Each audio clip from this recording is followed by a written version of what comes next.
Hey guys, what's up and welcome back to my channel. So today for Vlogmas day 9, I have a DIY for you guys. So from the thumbnail, you can see we're going to be making Rae Dunn inspired personalized ornaments.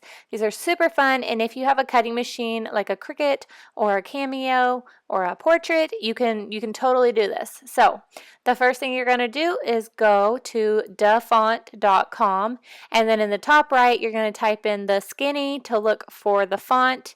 And here it is. I kind of cut off my screen a little bit, and I'm sorry about that. I'm not very familiar with screen recording. So you just click download on the right, and it will download to your computer.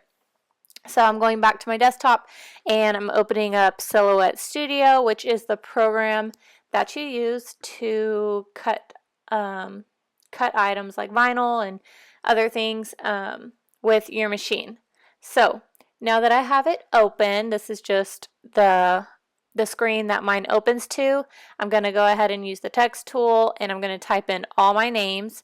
So I needed to do one for a family of 5. So I just went ahead and typed all their names in with one click, just so it's quicker. So since I typed them all with one like motion, I didn't go through and type in each one individually. I ungrouped them, and now I'm going back and grouping them so I can make the font a little bit wider so it looks better on the ornament. So to group them back together, you just push Control G on your keyboard, or at the top I showed you guys, you can click the icon that groups everything together for you. So after you do that, you are going to go ahead and resize your font. I wasn't sure what I did next, but you can drag it like that, or you can go in the top, and then on the height, how I wanted it for the ornament is I didn't want it any bigger than 1.5 inches. So you will unlock it. You're going to lock it so that it will keep everything in proportion. As you can see, I click on the name and then I click on lock, and it keeps unlocking for some reason, but you're going to want to make sure it locks or it's going to go out of proportion like you just seen. But you're going to lock it, and you're going to type in 1.5, and you're going to go ahead and do that for each name. And this one was super long, so it was important that I went ahead and locked it so that her name didn't get too big for the ornament, and it didn't look, because when the ornament's hanging, you want to be able to read the whole name. So it was important that it didn't go any wider than a certain amount, and that it didn't get any taller than a certain amount, or the name wouldn't have fit onto the ornament. So I have them all done.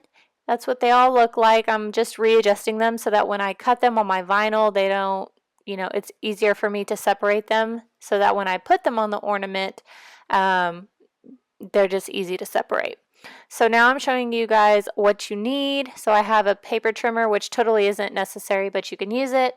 I'm using glass ornaments because that's the only kind my Walmart has. You can also get plastic, which would probably be better. You're going to need some string to tie the bow, some scissors. You're going to need a ruler so that you can measure your ornament on how big you want your names. You're going to want some tweezers, and these are for pulling out the vinyl that is in the middle of the letters. And then you're going to need some type of ribbon if you want a bow on your ornament, some hooks so that you can hang your ornament on the tree. And then this is the paint that I used. I just got it from Walmart, and that's going to go on the inside of your ornament. You're going to need rubbing alcohol so you can clean your ornament so you make sure the vinyl sticks. You're going to need your vinyl, and then this one is Cricut, and I'm showing you it's the removable one. It works just as fine. That's the only one my Walmart had. And then you're going to need some transfer paper or transfer tape, and this is to move it onto your ornament, like off of the vinyl backing onto your ornament. So that's everything that you're going to need. Next, I'm showing you my mat, and my letters ended up being about 3.5 inches tall, so I'm measuring out my vinyl. Just going to put it at the 3.5 inch mark, moving my little cutter out of the way so I can put my vinyl back there. But I like to put it on here so it's straight, and then I will pull it up to the top of my mat where the square grid starts, and I'm just going to make a little snip so that I know where to cut it, because I don't like to cut it freehand because then my vinyl goes crooked and I feel like I waste more vinyl when I do that. I like to make it straight across. So I just put a little snip, and now I'm going to put it on my cutter, and the little slit is right there on the right, so I'm just lining that up to where I can cut it straight all the way across. And I got this at Target, but they have them at Walmart too. I just had a Target near me when I bought it, so it is straight, and that is all the vinyl you need for, well, I had a little bit extra, but that's all I needed for 5 ornaments. So I have my mat for my cutting machine. I'm going to put the vinyl on there as straight as possible, and I had some little like scrap pieces of paper stuck on there, so I'm peeling those off. But you're just going to stick this all the way across and push it down really well so that when you cut, this is like a used mat, as you can see, but when you cut, so it doesn't slide around, because if it slides around, it's going to mess up your letters. Next, I'm loading it onto my machine, and I couldn't do this one-handed, so I'm just showing you. I'm going to push the top button since I'm using a mat, which says load cut mat. If you don't use a mat, you can push load media. So I went back to my computer, and I went to the material, and I'm selecting vinyl mat. And then I'm going to go ahead at the bottom, make sure I'm on my machine number 1, because I do have several machines.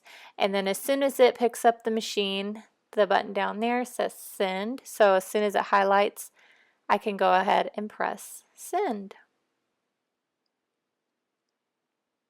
So now we're going to move over to the machine, and it's just starting to cut. I'm showing you guys. And while it's doing this, I go and I start filling my ornaments with the paint, which takes a very long time. You could probably even do the paint part before you start doing anything else, because they take a very long time to dry. So these are the ornaments that I went with, and I'm just trying to set up my tripod so you guys can see what's going on. So this one came with 8, so I had some left over, but when I ended up showing the person their ornaments, they ended up wanting 2 more, and then I ended up breaking one while I was working on it, which was a total bummer because I had to repaint it and it had to re-dry, but it was fine. Just don't press too hard when you're using glass ornaments. So I'm popping off the top on all of my ornaments so that I can go ahead and start filling them with paint. So now that they're all done, I'm going to go ahead and start pouring my paint in. And I probably put too much, but this was the very first time I ever used paint, so definitely trial and error. And you just want to wait for it to slowly go all inside your ornament. You can paint the outside. I've seen videos of people painting the outside, but I didn't want to do that because I don't know. I just like it that the glass would be on the outside and you don't have to put vinyl on top of paint.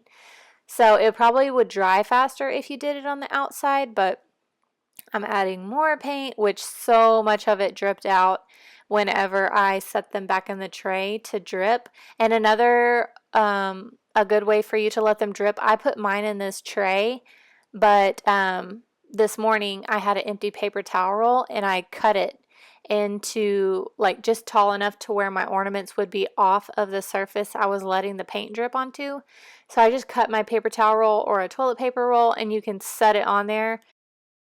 I did have some cups, but they were way too wide for these ornaments, so that didn't work out. But I'm just going to go ahead and let this process go of all the paint. I added way too much paint. You do not need this much paint at all, but it was taking so long, and like I said, trial and error. So now that I'm done, I totally forgot to push record when I peeled the main part of the vinyl off, but you're going to peel off the whole back, and then you'll be left with the letters and then the inside of the letters that have like an opening, like those D's and the A, the R, the P, stuff like that, and that's what the tweezers come in hand for. You don't need tweezers, but I find it easier to get in the little spots so that you can pull all of these, to make your letter. If you would leave them, it would look funky. So I just going through and peeling all these up.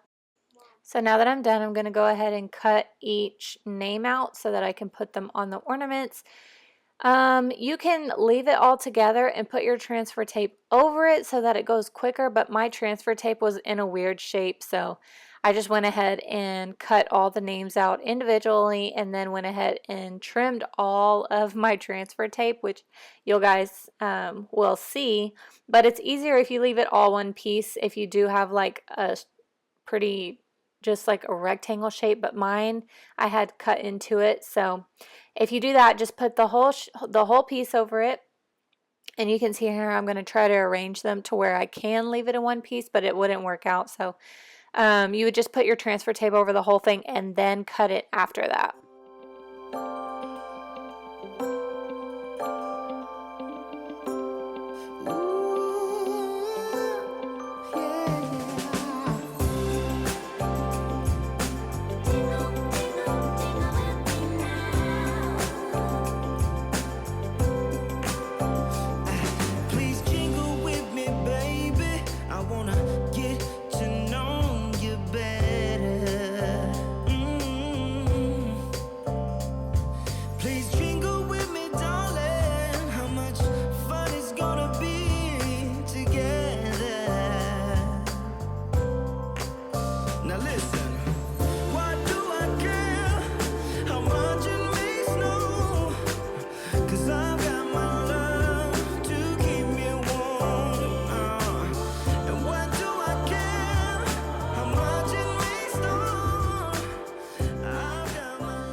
So now that I have the transfer tape on top of all of my words or my names, I'm going to take this little tool by Cricut. You don't need this. You can use like a credit card, but I just had it, so I went ahead and used it. And you want to do this so your letters stick onto your transfer tape, because what you're going to do after this is peel the transfer tape off of your vinyl backing so that you can move it onto the ornament.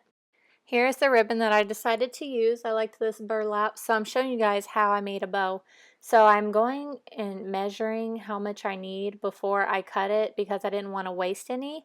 But to make a bow, you're going to make a teardrop shape. That's your basic shape. So measure about how big you want the bow. And then after I did that, I just took my initial piece and measured, like used it as a guide to cut all of my other ribbons so that I wouldn't have to be going back and forth making a bow and then cutting the ribbon and then making a bow again, and it's just quicker this way.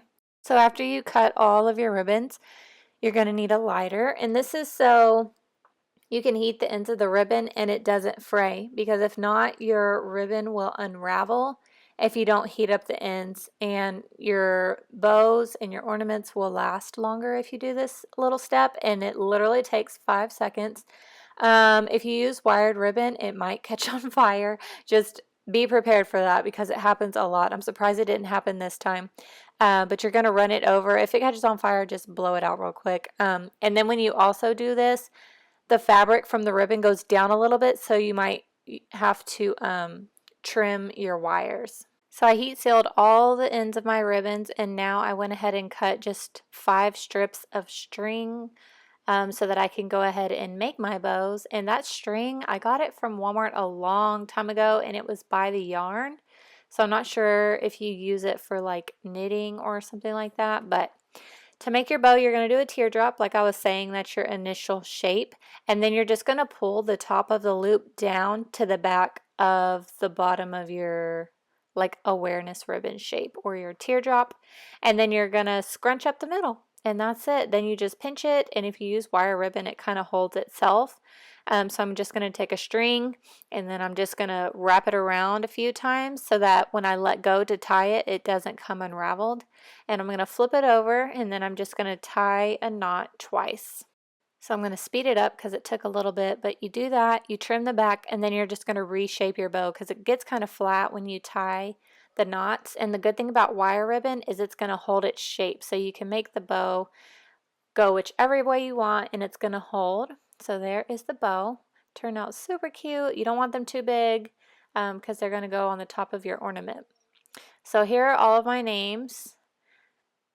All the bows are done. And I let my ornaments dry for like 5 hours and they still weren't completely dry. So You want to make sure they dry all the way before you close them up, because I've heard it can create mold if it's still wet inside, which makes sense. So I'm just letting them drip. You can see that here, but I also mentioned you can get a toilet paper roll and let them drip that way too. So now that they are dry, I am taking some rubbing alcohol and I'm cleaning off the tops where the paint was dripping out, and I'm also going to clean like the outside, because as you can see, my work area has like paint everywhere. But I'm just taking the rubbing alcohol and I'm wiping down the outside of the ornament so that when I put the name on, it will stick. Because if you have any paint or if you have oil from your hands or anything else on there, the vinyl can come up and then your ornament won't last very long. So now that I did that to all of them, I am cutting slits in the name. And you want to do this because you have a rounded surface. So when you put the vinyl on, it's going to be really hard for it not to bubble up and for it not to fold up in certain spots because of the shape of the ornament. You don't have a flat surface. So you're going to cut slits in every spot you can so you can adjust your paper as you are putting it onto the ornament. So cutting the slits is going to let you move certain letters more to the left or more to the right. So when you're smoothing it out, like I said, you won't have any bubbles. So now that that's done, you're going to peel the transfer tape from the back of your vinyl, and your letters should stick to the transfer tape. If they don't, you're going to want to put it back down, and then you're going to want to go over it again. Push it down really hard so that it sticks onto your transfer tape. So right here, I was just trying to find a side that I wanted to put the name, because some of the paint didn't sit in some of the spots just because of the inside texture of the glass. And you're going to push the middle down first, and you're going to go ahead and start smoothing it out and take your time, because if it folds up, it's really hard for you to peel it up and get it flat. Right here you can see I had to peel it up a little bit because it sat down in some spots. Just the transfer tape will cling to your project. And so I'm going to go ahead and smooth out every letter as good as I can. And after you do this, you're going to take your credit card, or if you have that Cricut tool, and you're going to go over the letters again. You can also do it with your nail. I found that another way to be able to stick it on there really well. And just make sure the vinyl is sticking to your ornament.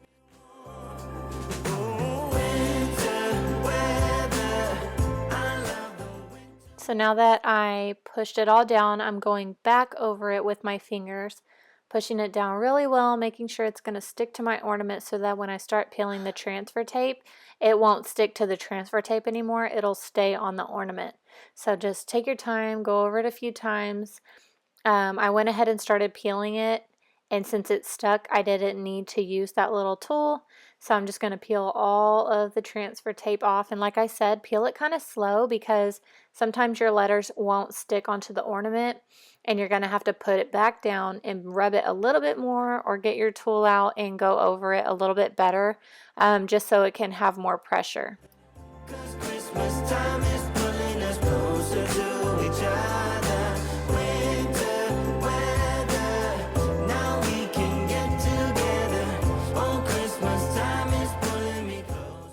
So now that I finished and I have all of the transfer tape off, I'm going to go back over my letters with my fingers one more time just to make sure they're on there really well. And there is your first ornament. So I moved over to a different area of my kitchen because I had to use the hot glue gun.